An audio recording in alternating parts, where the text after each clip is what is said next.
नमस्कार, आप सुन रहे हैं आकाशवाणी ईटानगर और अरुण एफएम 103.1 मेगाहर्ट्ज। मैं हूं आपके रेडियो साथी गैर अतर।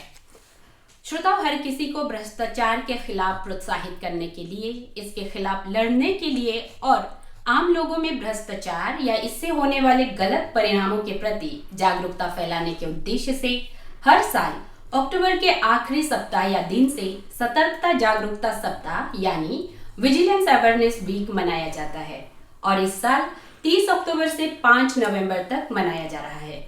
तो आज का हमारा ये कार्यक्रम भी आधारित होंगे विजिलेंस अवेयरनेस पर और इस विषय पर बातचीत करने के लिए हमारे साथ स्टूडियो में है श्री आनंद मित्तल, एसपी एसआईसी अरुणाचल प्रदेश। आनंद जी, आपका बहुत बहुत स्वागत है। Thank you ma'am. तो आनंद जी, हम जब भ्रष्टाचार की बात करते हैं, ये जो करप्शन वर्ड है, जब ये सुनते हैं तो आमतौर पे हमारा सीधा जुड़ाव जो है घूसखोरी या ब्राइबरी पर होता है। तो हम सबसे पहले यही जानना चाहेंगे कि अगर हम भ्रष्टाचार कहते हैं तो कौन कौन सी बातें, कौन कौन सा काम या प्रैक्टिसेस भ्रष्टाचार में आते हैं? देखिए, अगर इसको एक लीगल उसमें देखा जाए तो भ्रष्टाचार जो है वो प्रिवेंशन ऑफ करप्शन एक्ट जो कि 1988 में पारित हुआ था, उसमें गिना जाता है। तो उसका जो सेक्शन 7 है वो हमें ये बताता है कि कोई भी कार्य ऐसा, जब कोई सरकारी ऑफिसर जो भी पब्लिक सर्वेंट की कैटेगरी में आएगा, अगर वो कोई ऐसा कार्य करता है जिसको करने के लिए वो किसी से उसके एवज़ में कुछ भी लेता है, अब वो चाहे पैसा हो, चाहे वो कुछ और सामान हो, चाहे वो कुछ फेवर हो इन रिवर्स, या कुछ ऐसा वो मतलब पाता है उस कार्य को करने के लिए जो उसको नहीं मिलना चाहिए, मतलब बियॉन्ड हिज नॉर्मल सैलरी है, तो वो जो है भ्रष्टाचार में गिना जाता है। जो सबसे कॉमन जो डेफिनेशन आपने समझी। लेकिन उसके अलावा भ्रष्टाचार का मतलब ये है कि आप अपना कार्य करने या ना करने के लिए अगर कोई भी जो है आप इन्फ्लुएंस होकर के कुछ लेते हैं या आदान प्रदान करते हैं, वो जो है भ्रष्टाचार में गिना जाएगा। तो जैसे कि अगर हम बात करें कि आपको कुछ एक कंस्ट्रक्शन करना है, उसमें आप कमी करते हैं और उसके लिए जो है आप पूरा क्लेम करते हैं कि जी मैंने काम पूरा किया, पर आप उसमें काम कम करते हैं, तो उसके हिसाब से जो है वो भ्रष्टाचार है। तो वो जो आप 100% ना दे करके, लेकिन उसके आप क्लेम जो है पब्लिक मनी को लेकर के, खासकर अगर आप जो है कुछ कतौही करते हैं, तो उसको जो है भ्रष्टाचार में गिना जाएगा। फिर अपॉइंटमेंट्स में, जिसको हम नेपोटिज्म कहते हैं अंग्रेजी में, उसको भी हम एक तरीके से भ्रष्टाचार के तौर पे देखा जा सकता है। तो अगर ओवरऑल देखा जाए तो वाइड डेफिनेशन है भ्रष्टाचार की, जिसमें आपको अपना कार्य अगर आप सही से नहीं करते हैं, उसको हम एक तरीके से कहीं ना कहीं जो है क्रिमिनल कॉन्डक्ट की तरफ लेके जा सकते हैं। तो जैसे हर किसी को इतना तो पता है कि किसी से पैसे लेना या देना अपने काम करवाने के लिए, ये भ्रष्टाचार है। और जैसे अभी आपने बताया, ये सब सारी चीज़ें अपना काम करवाने के लिए जो आपका लाइन है उससे क्रॉस करके कुछ भी आदान प्रदान होता है, तो वो भ्रष्टाचार है। तो क्या लोगों को मतलब इस बारे में ज़्यादा पता नहीं है कि ये जो भ्रष्टाचार, जो भी आदान प्रदान हम करते हैं, ये गलत है? मतलब मैं ये पूछने के लिए कर रही हूँ कि ये जो विजिलेंस अवेयरनेस वीक है, इसको ऑब्जर्व करना कितना ज़रूरी है? देखिए, भ्रष्टाचार के बारे में ऐसा ही शायद ही कोई होगा जिसने इसको फेस ना किया हो, या जो कोई इसको फेस ना कर रहा हो। और वो सिर्फ भारत की या अरुणाचल की बात नहीं है, वो पूरे दुनिया में है। हम जितने मर्जी दुनिया की जो जिनको हम सो कॉल्ड विकसित देश भी बोलते हैं, वहाँ पर भी कहीं ना कहीं भ्रष्टाचार का एक स्वरूप देखा जाता है। तो ऐसा नहीं है कि, और मैं खासकर यहाँ चाहूँगा, अरुणाचल में मैं देखता हूँ कि लोगों को बहुत जागरूकता है लेकर के कि कैसे जो है सरकारी काम में जो है गलतफहमियाँ हैं या किस तरीके से गलत काम हो रहा है, और उसको लेकर के यहाँ आरटीआई के माध्यम से या अपनी मेहनत के माध्यम से लोग उसको जागरूक भी करते रहते हैं। काफ़ी लोग उसमें सतर्क हैं। लेकिन फिर भी भ्रष्टाचार एक ऐसा कुआं है जिसमें जैसे ही मतलब जो फ़ायदा आना चाहिए, देखिए सरकार जो जितना भी रेवेन्यू कमाती है, जितना पैसा सरकार के पास है, वो लोगों के वेलफेयर के, उनके हित के लिए लगना चाहिए। उस पैसे का इस्तेमाल अगर सही तरीके से नहीं हो पाता है, तो उसका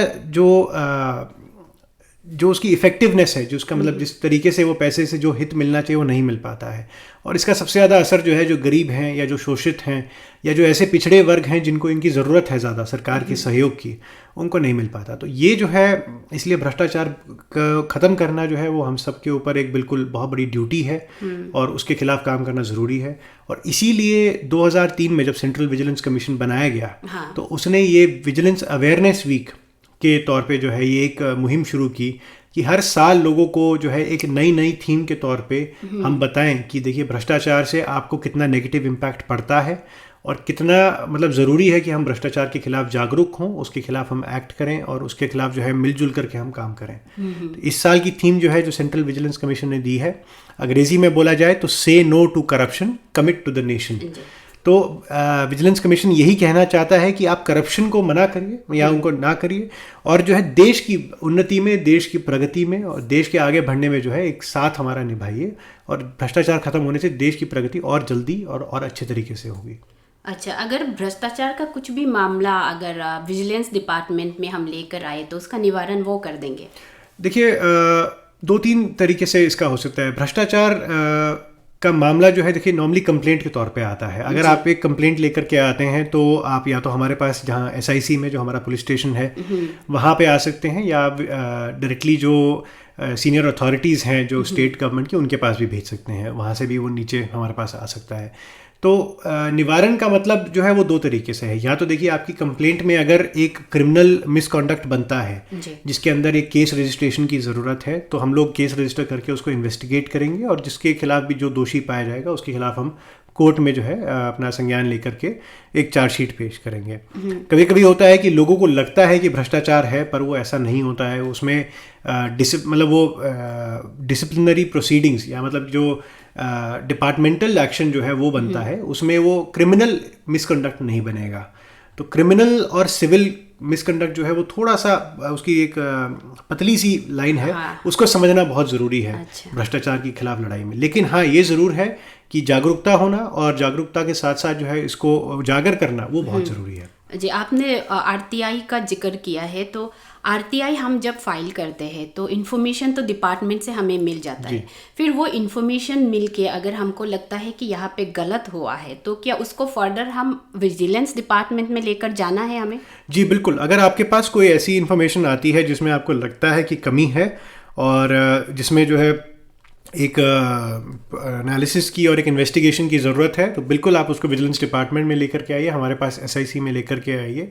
और अगर उसमें जो तथ्य हैं वो हमें लगेंगे कि सत्य है और उसमें एक अभियोजन की ज़रूरत है तो हम लोग उसको इन्वेस्टिगेट भी करेंगे और उसके अंदर आगे प्रोसीड भी करेंगे। जी, और जहाँ तक आप अरुणाचल प्रदेश की हम जब बात करें तो आप अभी जिस जगह पे है उस हिसाब से अरुणाचल प्रदेश में भ्रष्टाचार के लगभग कितने केसेस रजिस्टर होते होंगे, या फिर ये भी मैं जानना चाहूँगी कि किस तरह के करप्शन यहाँ पे ज़्यादा देखने को मिलता है?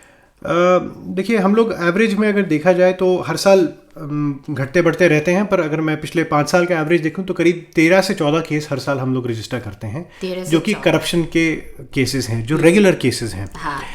नॉर्मली क्या होता है कि जब कोई कंप्लेंट हमारे पास आती है तो उसमें इतने तथ्य नहीं दिए होते कि वो हम डायरेक्टली उसमें केस रजिस्टर करें।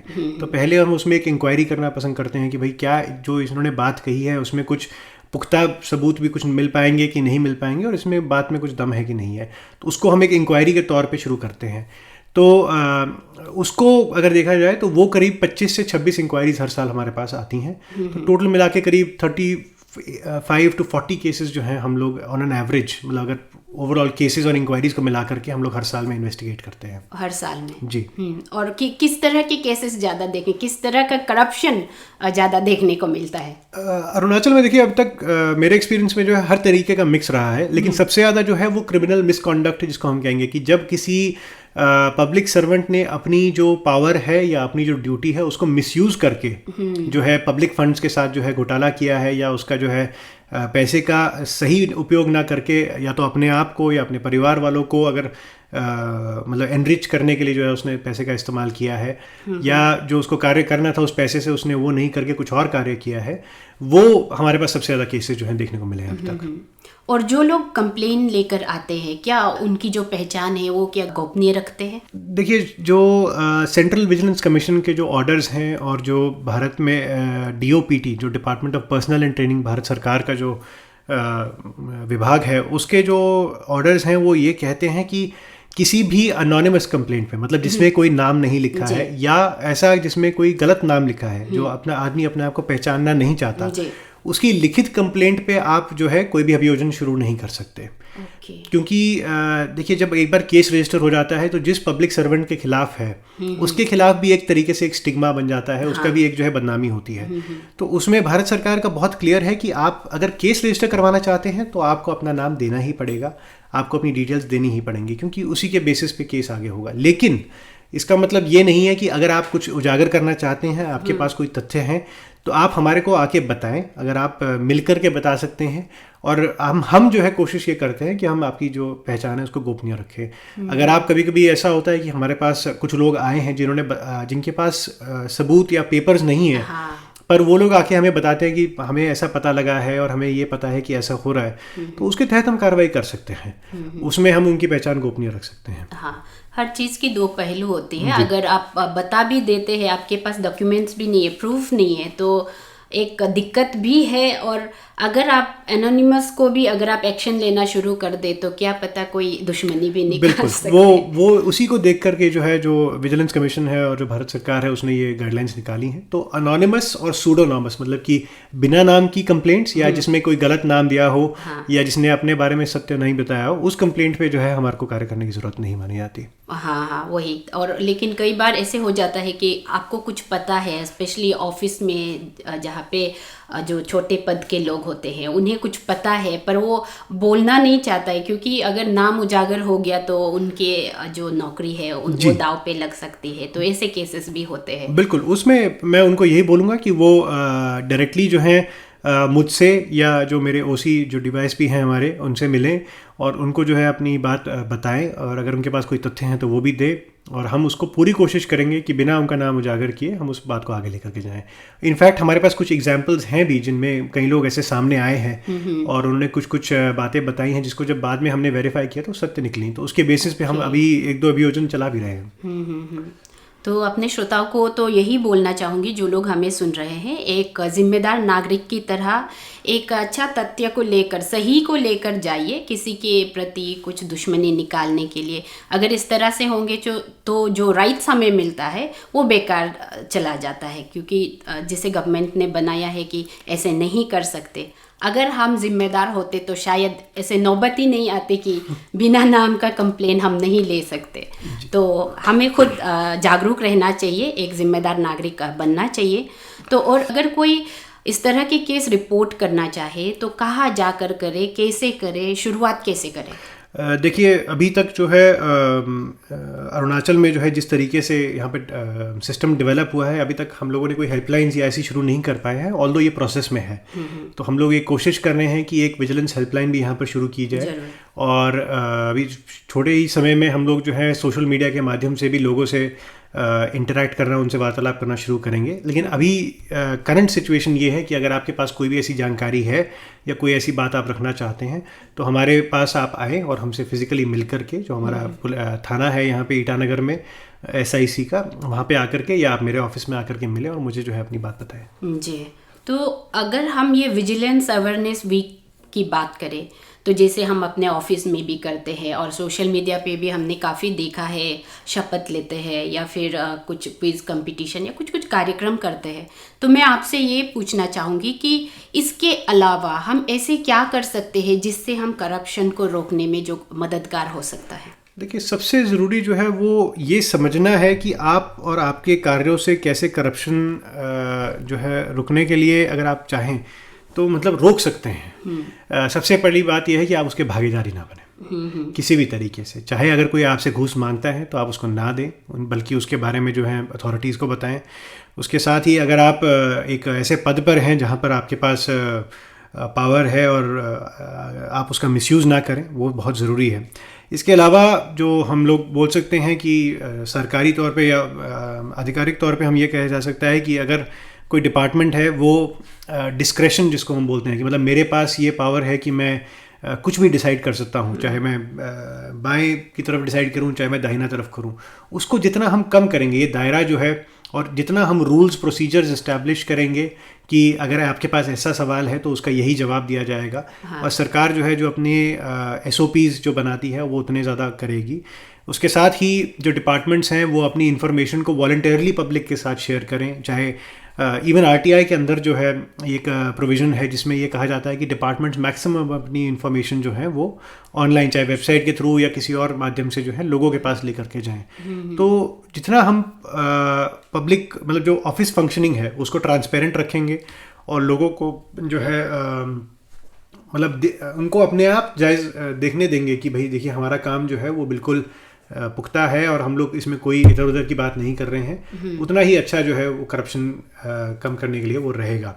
इसके अलावा जो है रूल्स प्रोसीजर्स जो मैंने आपको बताया कि उनको इस्टेब्लिश करने से और अकाउंटेबिलिटी सेट करने से कि ये पर्टिकुलर काम इस आदमी का है तो उसका जब काम वो कर रहा है तो उसकी एक अकाउंटेबिलिटी हो कि वो काम उसी स्टैंडर्ड का होना चाहिए जो उससे उम्मीद है, उससे नीचे का ना हो। और आजकल जो है जो नया एक तरीका है वो है आईटी, जो इंफॉर्मेशन टेक्नोलॉजी के जो अलग अलग टूल्स हम लोग कर रहे हैं। जैसे पिछले साल अरुणाचल सरकार ने जो है year of e governance celebrate किया, जिसमें इन्होंने करीब 22 से 23 प्रोजेक्ट्स जो हैं आईटी के अलग अलग इम्प्लीमेंट किए, जिससे जो सर्विसेज हैं जिसके लिए सिटीज़न को शायद सरकारी दफ्तर में जाना पड़ता था वो घर बैठे अब वो मुहैया हो रही हैं। इस तरीके के इनिशिएटिव से जो है हम लोग बहुत अच्छे तरीके से करप्शन को काट सकते हैं, डिस्क्रेशन ख़त्म कर सकते हैं और जो पब्लिक सर्विस है, जो सिटीज़न का काम है, उसको बिना किसी इन्फ्लुएंस के हम लोग परफॉर्म कर सकते हैं। ऐसे करने से ही करप्शन कम होने का सबसे बड़ा जो है वो है। साथ ही पब्लिक के ऊपर भी एक दायित्व है कि वो उसके भागीदार ना बन के उसको खुल के रिपोर्ट करें। जो अनफॉर्चुनेटली कई लोग ऐसे होते हैं जो इसको कर रहे हैं तो उनका साथ ना दें, उनके खिलाफ जो है अथॉरिटीज़ के साथ खड़े हों। और अगर आपकी जान पहचान में कोई ऐसा है जिसको जो करप्शन में लिप्त है और आपको उसके बारे में जानकारी है तो ज़रूर आप ये ना सोच करके कि वो आपका दोस्त है या आपका रिलेटिव है या आपके किसी तरीके से आपके संबंध में है, उसको छोड़ करके जो है आप देश के बारे में सोच के, प्रदेश के विकसित होने के बारे में सोच करके आप उसको ज़रूर अथॉरिटीज़ के सामने लाइए। यही एक सबसे अच्छा तरीका जो है करप्शन खत्म करने का है। जी, आम लोगों को भी इसमें मतलब बराबर की भागीदारी आम लोगों की भी होनी चाहिए। और अगर हम पर्टिकुलरली यूथ और वुमेन की बात करें तो उन लोग क्या कंट्रीब्यूट कर सकते हैं? देखिए, यूथ का बहुत बड़ा कंट्रीब्यूशन है आने वाले समय में। जो आज का जो कार्य है, जो सरकार कार्य कर रही है, उसका असर जितना आज की पीढ़ी पे है उससे ज़्यादा कल की पीढ़ी पे है। ये जो दुनिया जैसे भी हम लोग अपना वो बना रहे हैं, प्रदेश को जैसे हम विकसित कर रहे हैं, देश को जैसे हम विकसित कर रहे हैं, वो आने वाले यूथ के लिए ही है। जो यूथ कल बड़ा होगा, जो नौकरी करेगा, जो इस प्रदेश में रहेगा, यहाँ पे काम करेगा, उसी के लिए ये सब हो रहा है। तो अगर आज की डेट में जो हम कार्य करते हैं उसमें कहीं कमी रह जाती है या कोई ऐसा करप्शन के कारण कुछ कम रह जाता है तो वो सबसे ज़्यादा इफेक्ट उसी को पड़ेगा। फॉर एग्जांपल अगर मैं देता हूँ कि जैसे आपने देखा होगा कि रिसेंट टाइम में कोई एक ब्रिज बना और वो ब्रिज टूट गया। तो अगर ब्रिज जो है उसकी क्वालिटी कम होगी तो कल जो आज जो यूथ है वही उसको यूज़ करेगा कल की डेट में। तो अगर उसको 10 साल चलना चाहिए था और वो 5 साल बाद गिरता है तो वो उस यूथ का ही लॉस है जो वहाँ पे रहता है, जो उस ब्रिज को यूज़ करता है रोज़। क्योंकि वो 5 साल बाद जब गिर भी जाता है तो उसको बनाने के लिए आपको 1 साल चाहिए, 2 साल चाहिए, उसके लिए पैसा भी चाहिए, सरकारी उसमें से फंड भी चाहिए। तो वो अलग अलग तरीके से जो उसको इम्पैक्ट करता है। तो यूथ का सबसे बड़ा रिस्पॉन्सिबिलिटी ये है कि वो अपने मन में ठान ले कि हम करप्शन को नहीं होने देंगे। अगर उनको जानकारी मिलती है तो वो उसको रेज करें और उसके लिए जो है खिलाफ उसके बहुत स्ट्रांगली आगे हैं। विमेन का कोई मैं अलग से तो नहीं कहूँगा दायित्व है कि सिर्फ विमेन होने के कारण, मैं यही कहूँगा कि सिटीजन होने के कारण हम सब का एक बराबर दायित्व है कि हम लोग करप्शन के खिलाफ जो है आवाज़ उठाएं और उसके खिलाफ लड़ें। हाँ, तो आप काफ़ी साल से अरुणाचल प्रदेश में हैं। यहाँ मैं आपकी निजी जो सोच या राय है वो मैं जानना चाहूँगी कि अरुणाचल प्रदेश के जो लोग हैं, जो जनता है, उनकी अगर एक आम एक कॉमन सोच करप्शन को लेकर बात करें तो आप क्या पाते हैं? देखिए, यहाँ पर मेरे को बड़ा मिक्स्ड सा मिला है। मैं मतलब सच बोलूँ तो जो जनता है वो बिल्कुल करप्शन से त्रस्त है, इसमें कोई शक नहीं है। उनको लगता है कि वो करप्शन के खिलाफ आवाज़ उठाते भी हैं और उनकी आवाज़ सुनी भी जाती है। लेकिन ये भी है कि अभी जो करप्शन पे जिस तरीके से यहाँ पे लगाम हम लोग लगाना चाहते हैं वो अभी तक नहीं हो पाया, लेकिन हम लोग उसकी तरफ कोशिश कर रहे हैं और हम करके दिखाएंगे, ऐसा नहीं है। उससे ज़्यादा मैं यही कहूँगा कि पब्लिक यहाँ बहुत सपोर्टिव है हर तरीके से और पब्लिक जो है अपने राइट्स को लेकर के जागरूक भी है, जो कि मैंने कई जगह पे नहीं देखा है। और सबसे अच्छी बात यहाँ पे है कि लोग जो हैं वो आरटीआई को अच्छे तरीके से समझ करके अच्छे तरीके से उसका इस्तेमाल करते हैं और जो भी कोई ऐसी उनके सामने मतलब उनको पता लगता है तो उसको उजागर भी करते रहते हैं जी। तो वो अरुणाचल के बारे में मैं ज़रूर कहना चाहूँगा कि लोग जागरूक होने से बहुत अच्छी बात है, उस जागरूकता को उनको बनाए रखना चाहिए और उस सकारात्मकता को भी बना के रखना चाहिए कि वो लोग जो है एक पॉजिटिव सोच के साथ अपने प्रदेश के विकसित होने के लिए और अरुणाचल के आगे बढ़ने के लिए जो है लोग सोचें और जुड़े एक साथ। तो ये शायद मुझे पहले पूछना चाहिए था। आपने बताया कि अभी तक हेल्पलाइन नंबर तो नहीं शुरू किया है जी। लेकिन ये जो ऑनलाइन ऑफलाइन का चलन है आजकल, तो ऑनलाइन भी हम क्या कंप्लेंट दर्ज कर सकते हैं? जी बिल्कुल, हम लोगों ने एक ईमेल एड्रेस जो बनाया है, क्योंकि देखिए नॉर्मली जब आप आप करप्शन के बारे में कोई कंप्लेंट देना चाहते हैं तो वो काफ़ी लंबी चौड़ी होती है। हाँ। क्योंकि आप उसके साथ तथ्य लगाते हैं, कुछ सरकारी कागज़ लगाते हैं। तो हम लोगों ने एक ईमेल एड्रेस शुरू किया था। तो ये जो ईमेल एड्रेस है, मैं माफ़ी चाहूँगा, तो वो जो है उस पर आप अपनी कंप्लेंट भेज सकते हैं। जब भी आप कंप्लेंट भेजें तो जो आपका ओरिजिनल कंप्लेंट लेटर है उसके साथ जो भी आपके पास तथ्य हैं, जो डॉक्यूमेंट्स आपको लगता है कि रेलेवेंट हैं, जिनका कोई भी कार्य है, वो आप ज़रूर इसके साथ इंक्लोज करके भेजें और हम लोग जो है उसको देख करके आपकी कंप्लेंट पे संज्ञान लेने की कोशिश करेंगे और जिस हिसाब से भी उसमें बनता है आपसे बातचीत भी करेंगे। अब जब आप ईमेल भेजते हैं तो प्लीज़, जैसे मैंने कहा, कि आप अपना सही नाम और नंबर लिख करके भेजें ताकि हम आपको वापस जो है रीच आउट करके आपसे जो है अगर कोई हमें एक्स्ट्रा पॉइंट्स चाहिए या आपसे बातचीत करने की ज़रूरत है तो हम पहुंच सकें आप तक। अगर आपके पास सही जानकारी है, एक सही डॉक्यूमेंट्स है, तो आप अपना कंप्लेंट्स घर बैठे भी आप दर्ज कर सकते हैं sic-vig-complaint@arn.gov.in पर, और अपना पूरा नाम और सही पता और नंबर के साथ ये कंप्लेंट दर्ज कर सकते हैं आप। तो आज आप सर विजिलेंस अवेयरनेस वीक पर हमारे साथ आए हैं, तो आकाशवाणी के माध्यम से हमारे श्रोताओं को अपनी तरफ से क्या कहना चाहेंगे? देखिए, मैं तो यही कहूँगा कि आप लोग जागरूक बने। आप लोग जो है करप्शन के खिलाफ जो लड़ाई है, जो पूरे देश में लड़ रहे हैं हम लोग, उसको जो है आप लोग भी अपनाएं और अपने निजी जीवन में जो है आप अपने आसपास अगर कुछ ऐसा गलत होते देखते हैं तो ज़रूर उसको जो है उजागर करें और सही अथॉरिटीज़ के पास लेकर के जाएं और किसी भी तरीके से जो हमारे देश, हमारे प्रदेश को जो आगे बढ़ने से जो रोकने वाली जो ये जो हानिकारक जो एक्टिविटीज़ हैं करप्शन, जो जिनमें से सबसे बड़ा एक है, उसको ना होने दें, उसके खिलाफ आवाज़ उठाएं और ज़रूर जो है देश की विकसिती में और देश की उन्नति में जो है अपना योगदान दें। ज़रूर, बहुत बहुत धन्यवाद। हम आशा करते हैं हमारे श्रोता आपके शब्दों पर ज़रूर ध्यान देंगे और उस पर ज़रूर काम करेंगे।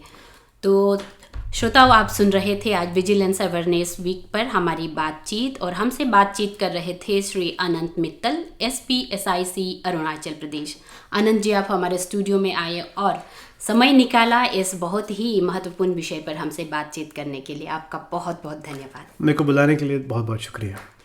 तो हम उम्मीद करते हैं ये कार्यक्रम आपके लिए बहुत ही फायदेमंद होंगे, और इसी उम्मीद के साथ आप सभी श्रोताओं से लेती हूँ विदा। सुनते रहिए आकाशवाणी ईटानगर और अरुण FM 103.1 मेगाहर्ट्ज़। नमस्कार।